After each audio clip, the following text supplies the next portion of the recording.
алып жатыр да. Мен ойладым, соңғы қызбен, негізі алдында келген қызбен бірдеңе болатын шығар деп ойлап едім. Өте әдемі қыз келді тоже. Айжан, не болды сізге? Неге ойыңыз өзгеріп кетті? Шерханды жақтап отыратын едіңіз? Енді мен Шерханды тоже басқаша қабылдап жүрдім да. Шерхан өзі өзгеріп кетті негізі. Или біреу өзгертіп жүр осы жерде. Не болды? Айтыңызшы. Не болған сияқты? Бір қарындастарыма өзгертіп жүрген сияқты. Содан сіз ашулысыз. Ашулымын, сол қыздарға. Жоқ, енді Айжан, мынандай дүние ғой, мысалы, осында біз отырмыз, қатысушымыз, әрқайсымыз үміткер күтеміз, мен өзімдікін 100% дұрыс демеймін, бірақ енді келген үміткерлердің барлығымен енді жұп болып, или болмаса бір құрдан құр уақытын алғым келмейді. Сол себептен ашығын айтып, менде де уақыт жоқ деген сияқты ғой. Сол сияқты. Уақыт жоқ дейді, бірақ басқаларға уақытын табады бұл кісі. Сосын Шерханды негізі вообще ұнатып отқан жоқпын. Қыздар просто өздерін сыйласа екен деп ойлаймын. Сіз сыйласаңыз өзіңізді енді ойланып қараңыз, өйткені бұл жерде жүрген кейбір жандар Шерханды өзгертіп жүр. Әлде айтам сізге, осы моментті ұмытпаңыз. Сосын қыздар шамалы сыйламайтын қыздар бар да арамызда, өздерін. Бұл Шерханды сондай нәрсеге үйреніп жүр. Негіз Шерхан мүлдем басқа еді, қазір сол өздерін сыйламайтын қыздар Шерханды сондай тірлікке итермелеп жүр деп ойлаймын. Бәрі бірде Шерхан кінәлі емес, сонда қыздар кінәлі болып қалды, иә? Негізі Шерхан жақсы дейсіз. Салтанат? Баласа ханым, мен негізі жаңа үміткер ханым айтып отыр ғой, тағдырлас екенбіз деп ше. Мен сұрайыншы деп едім, негізі ажырасқан қыз және баласы жоқ, және баласы бар еркекке келіп тұрса, ол тағдырлас болып есептелінеді ма сонда сізге? Сіздің балаңыз жоқ қой, неге өзіңізді тағдырлас ретінде қабылдайсыз дегенім ғой? Негізі әркімнің түсінігі әртүрлі ғой. Біреулер айтады тағдырлас дегенді. Мен мүмкін қазір бір үйленбеген жігітке келгенімде, оның ойы мүмкін басқаша болар ма деген сияқты ғой. Сіз өзіңіз айтып отырсыз ғой, жауапкершілігі бар еркек керек деп. Мысалы үшін, сіз өзіңіз жауапкершілікті ала аласыз ба? Ертең, мысалы үшін, Шерханның баласы бар. Оның баласы сізге келмей қоймайды дегенде, оған қарау керек болады. Бәрібір өзіңіздің вниманияңызды материалдық жағынан, физикалық жағынан болса да бөліп отырасыз. Негізі былай ғой, мен Шерханды таңдап келдім, бірақтан ол нәрсе айтпайды. Мен өзімді бағаламайтын деген нәрсе емес. Мен Шерханды тек экран сыртынан ғана білемін, экран сыртынан көремін. Әр адамның пікірі әртүрлі Шерхан туралы, бірақ мен өзімен танысып көрейін, содан кейін көре жатарым қалай болады. Ринат? Саламатсыз ба, Аружан?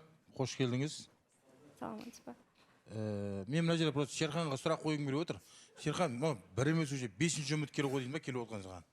Бірақ бір үміткермен де бір кездеспедің.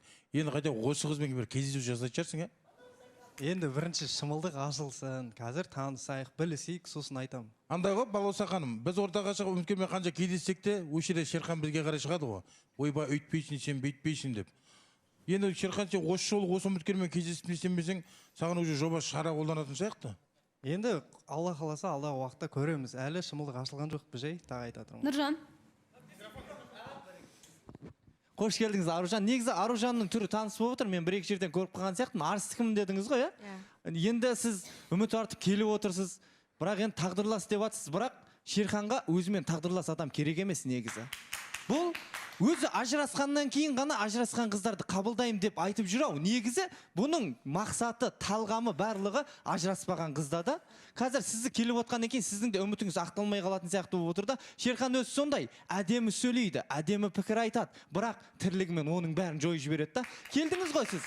Сізде бір-екі кездесу, одан кейін сізді де қайтаратын сияқты бұл кісі. Нұржан, нағып адамның сыртынан том пішіп өтірік болса да бүйтіп сөйлей бересіңдер. Міне қара. Тисе терекке, тимесе бұтаққа деп сөйлей бермесеңдерші, осындай сияқты дегеннен гөрі нақты айтатын фактылар. Сыртынан емес қой, Нұрдәулет, сыртынан емес. Кәдімгі істеп жатқан тірліктеріне көріп, одан кейін айтып жатырмыз.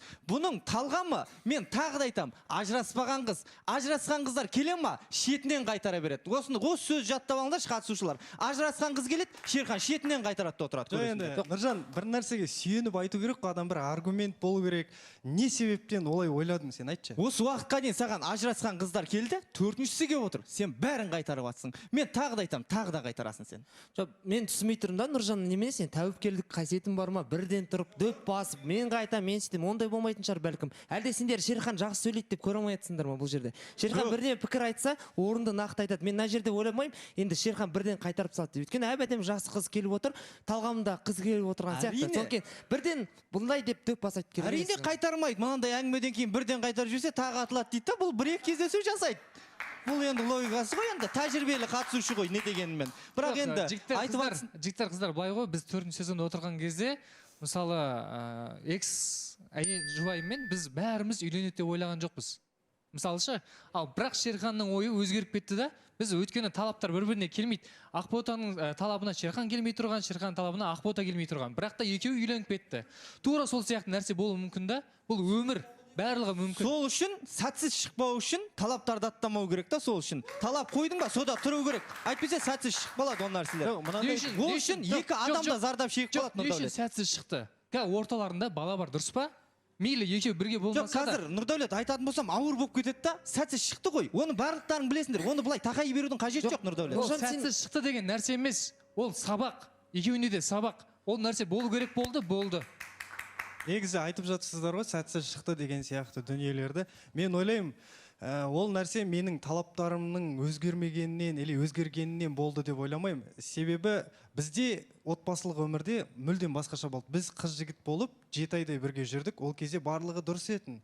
Барлығы. Ал ертең отбасылық өмірде мүлдем басқаша болады. Оны енді үйленгендер, может быть, білетін шығар, енді біраз көргендер, мұнда отырып, әлі үйленбей жатып, алысқа шауып айтып отқан ақылсымақтарға мен әлі көресіңдер болашақта деп айтқым келеді. Қайырлы күн баршаңызға. Аружан, қош келдіңіз. Өте әдемі қыз екенсіз. Мен мына жерде Айжанға айтқым келіп отыр да. Айжан, сен мына жерде Шерханға жақсылап жағымпазданып жүрдің да. Енді мына жерде Айжанға сен кімге аяулымға айтып жатсың ғой, өзін сыйлайтын қыздар деп ше.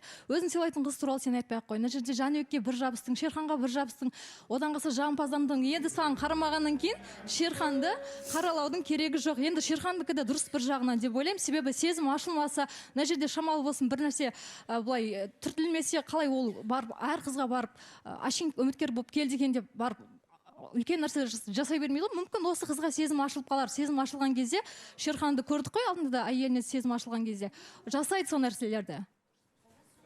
Аяулым. Баршаңызға қайырлы күн. Маған айтылған екен ғой, енді мен ойладым маған емес деп. Енді Айжан ханым сізге жауап бере кетейінші. Сыйлайтын, сыйламайтын қыз деген әңгіме кетіп жатыр екен ғой. Сыйлайтын қыз өзі, егер сіз өзіңізді сыйлайтын қызбын деп ойласаңыз, онда өзіңіз олай поступать етпеш едіңіз. Это во-первых. Сосын мен бұл жерде сыйламайтындай тірлік істеп жүрген жоқпын. Мен бұл жақта барлық тағы да қайта үміт те берген жоқпын. Ешкімнің артынан осы күнге дейін жүгірген де жоқпын. Өтпей қалған товар ұқсап өзімді әрбір еркекке пихать етіп жүрген жоқпын. Так что сөйлейтін кезде аузыңызға ие болып сөйлеңіз. Айжан. Саған айтып кетейінші, осы жерде қыздарға қазір Айжан берем саған сөз.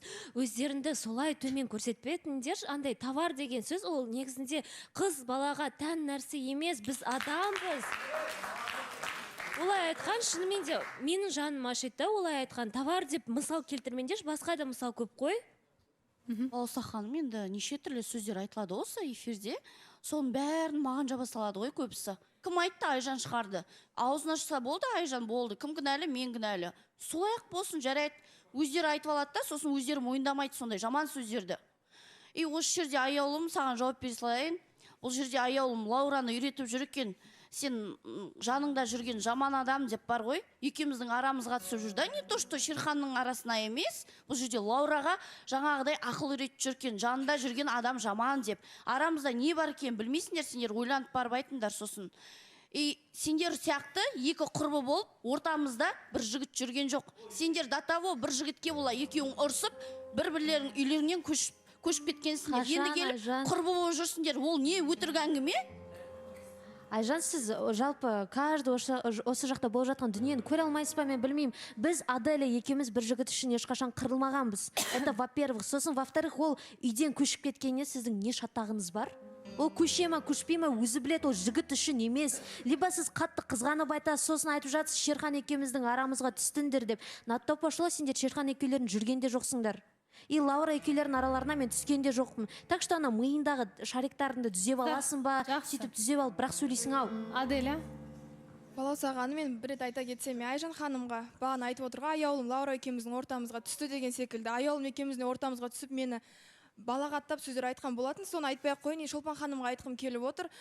Адамға бірінші өзіне сөз өтпейді, бұл кісіге түзелетін кісі болады, түзелмейтін кісі болады дегенде бұл кісіге ауыздарыңызды ауыртпай қойыңыздар деген келіп отыр. Аружан, қош келдіңіз.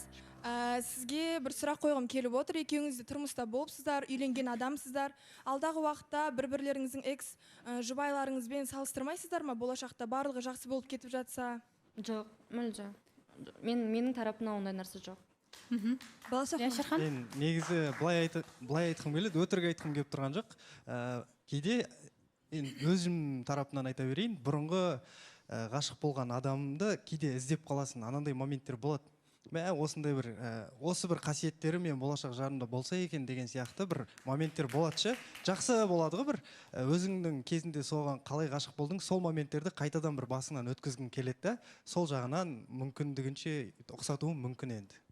Енді Баласаған, қайырлы күн. Негізі бағана Нұржан айтып жатқаны шын әңгіме негізше. Өйткені Шерхан уже бұл 4-шісі ма, 5-шісі ма? Ойнау деген уже Баласаған ұятын нәрсе. Алдында айтып еді ғой, негізі шарт қолдану керек деген сияқты. Бұл жолда Шерханнан түк шықпайтында біз шынымен сенімді отырдық. Кішкене келген қызды аяп отырмыз Баласаған. Бәрібір де Шерхан бұның үмітін ақтамайды ғой деп ше. Шынымен одан кейін Шерхан сенімді. Бағана Нұржан айтқандай кішкене үйленбеген бойдақ кішкене сондай қыздарға қарап жүр дейді ғой. Сен адам деген кішкене артына қарау керек Шерхан. Адам артына қарау керек, өзіңнің артыңа бір қарап қой. Сен ондай адамға лайық емессің Шерхан, негізше. Саған наоборот өзің тағдырласың, сен ажырастың ба?